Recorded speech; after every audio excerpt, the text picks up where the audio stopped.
Hey everybody, Scout Crafty here again, Mishmash Monday. Hope you had a great weekend. A couple things to talk about today. I woke up and I was thinking about years ago about some of the things. When I used to go into work, I would go in with poll questions just to create conversation and have a little debate, and it was always fun. I enjoyed that, and I haven't done that in a while here. And I was thinking about one of the questions I would ask. For example, I would always ask different questions and take a poll. Like, for example, I'd say, would you want to know 3 months before you were going to die that you were going to die? So everything would be normal, except one day you'd say, somebody would come up and say, you got 3 months to go, left on you. Would you want to know that or not? So we've discussed that before on the channel. But one other question that I remember asking a bunch of guys at work, and remember, I worked with a group of varied people at the MTA. So this question I always found interesting is, if you could have dinner with 3 people from the past in history, you can pick any 3 people that you would like, and who would they be? And you can pick anybody you want from any time in history, and you wouldn't have to worry about language barriers because they would all speak whatever language you spoke. So in other words, if you picked Moses, you wouldn't have to worry about speaking Hebrew. They would all speak your language, whatever it is. So I would ask people, who would you pick? And it was fun. Some people, it was simple. Some people would say, well, I'd like to have dinner with my father again, or somebody, or so whatever that. But it was, and I even asked this to my scouts, and you want to really enjoy some inquisitive conversation. Ask a younger person who they would pick, and people that, and it's so funny that some people would pick people that you say, what would you want to talk to that person, for? Like, especially like a Hollywood celebrity or something, but everybody has their own opinion. Who would you pick? If you could pick anybody in the history of the world, who would you pick? It's a great conversation piece. I remember when I was asking my scouts once, they asked me back, they said, who would you pick? And it's funny, right off the top of my head, I picked 3 people, and I said Nikola Tesla, Henry Ford, and Benjamin Franklin.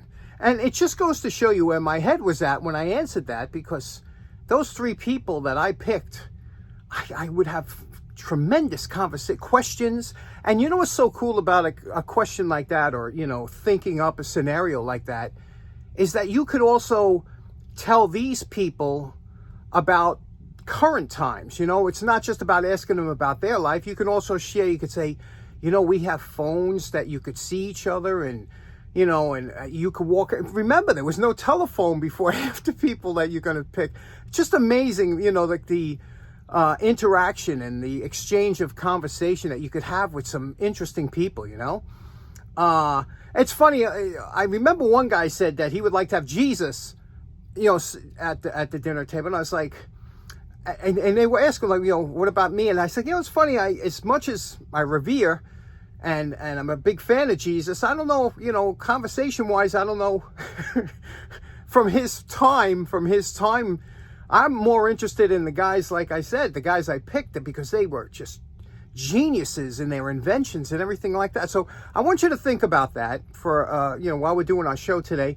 And at the end, in the comments, pick just 3 people who you think you would like to have dinner with. It's pretty interesting, And don't worry about, like, if you pick someone like Genghis Khan, they're not going to kill you, or something like that. So don't worry about picking somebody that might be considered dangerous. So it'd be interesting to see what you think about that. So leave that in the comments. 3 people you would like to have dinner with. And with that, let's see what we got going on today. Okay, for today's project, we have this beautiful Stanley. This is an octagon head Stanley. It has the crosshatch, which I was never a fan of, so we'll take that off anyway. You can see it's pretty much worn out anyway. You could see this type of hammer.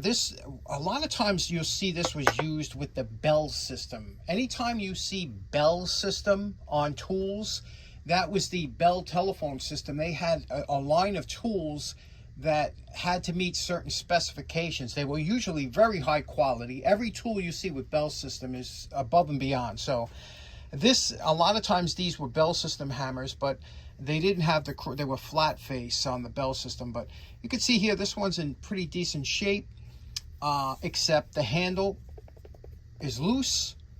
It's got 2 wedges in there. They're always a pain. Now, to try and reuse the handle always takes longer, because normally you would just cut it off, drill it out, but we're going to try and save this handle. We're going to try and make this into a presentation type hammer, because it's usually a little bit heavier for me. I like a 16, whatever. This I think is probably a 20 ounce, but it's a beautiful hammer. And so what do you say we see what we can do, what kind of magic we can work on. One of the more difficult parts, again, when you're trying to reuse the handle, it's more difficult, but we'll drill small holes on each side of the wedge, and then using a punch, knock the wedge back and forth, side to side, to try and loosen it.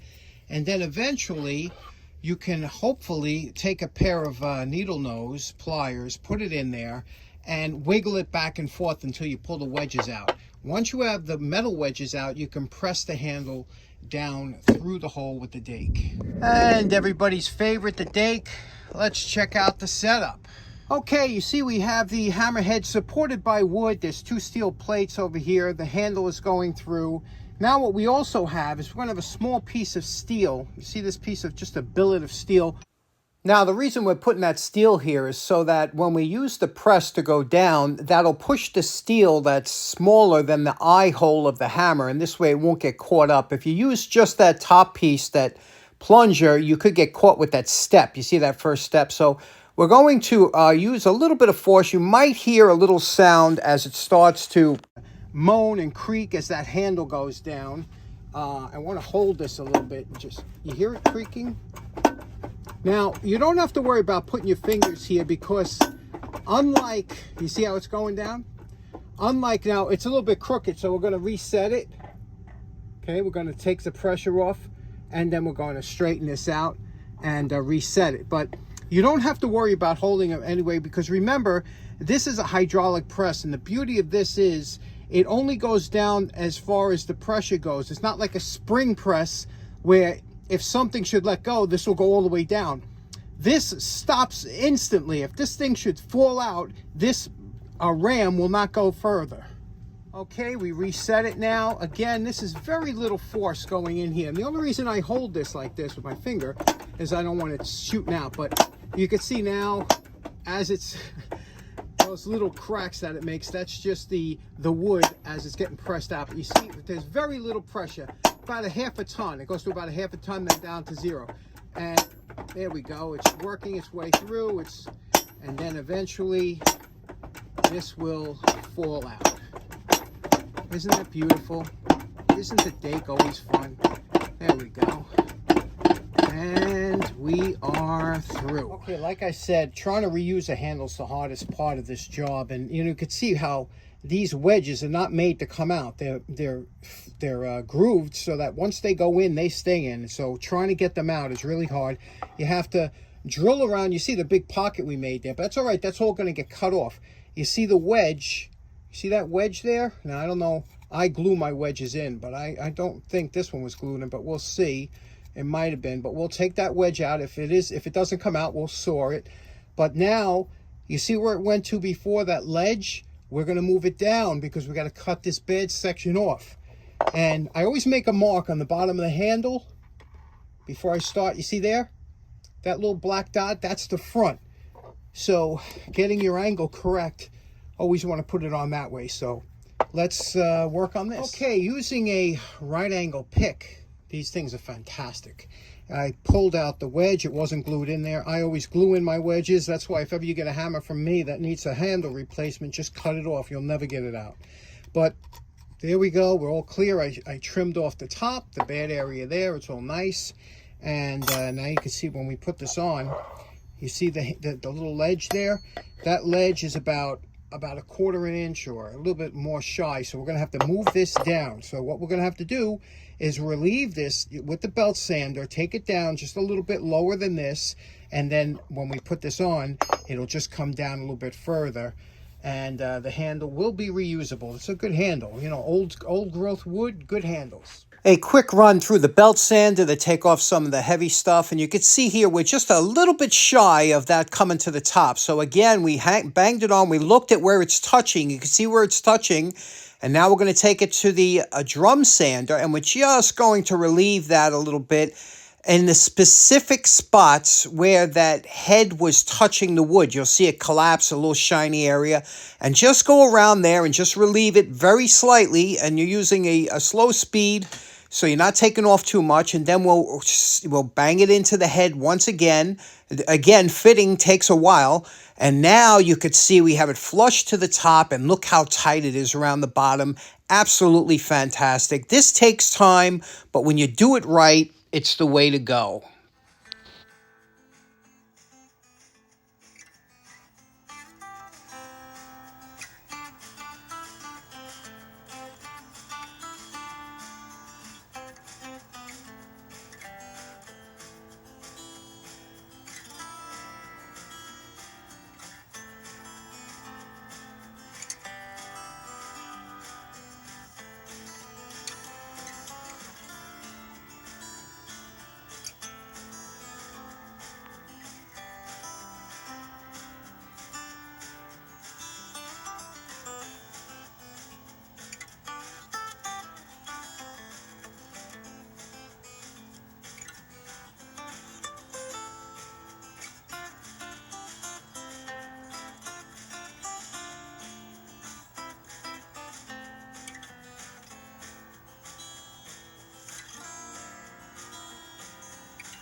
Okay, we finished the head as far as we want to go. Look at that, huh? Look at how beautiful that is.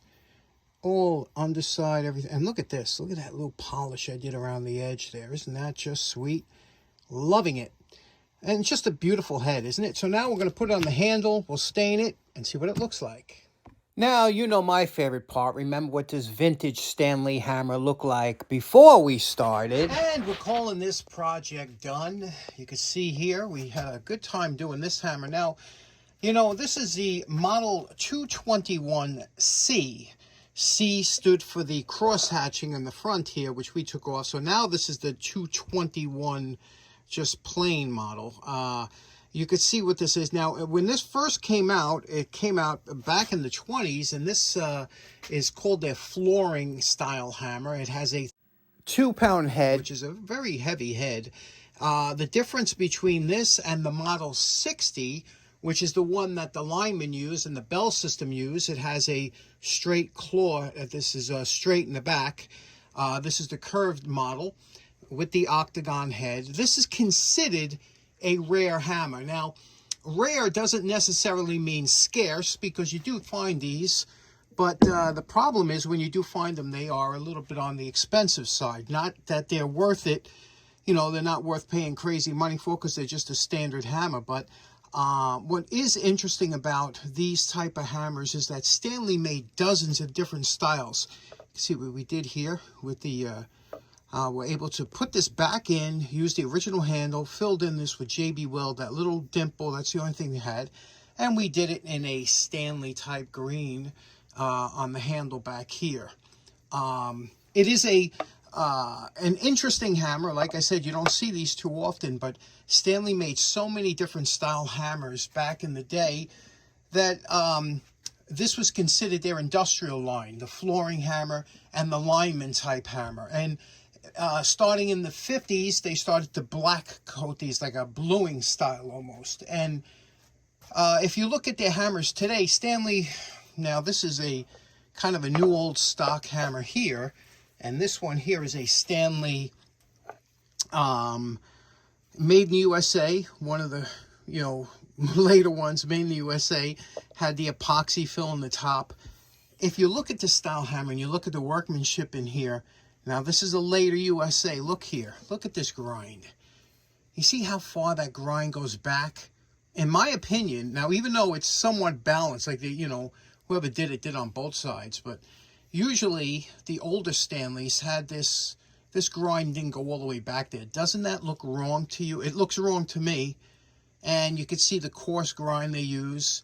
And this is new old stock, but it probably was used once or twice. But look at the cornering, the rounding around the head. Not a particularly beautiful grind, right? But it is a hickory handle. This is their 1-pounder. This was the one they sold millions of probably the most popular hammer. And you can see the difference here between the two here. But I do prefer this one here to the black. I like the shiny, of course, compared to the blackened one. This one here just had Stanley on here. There was no other markings. Some of the later ones said made in the USA. But this was an early one, considered somewhat rare.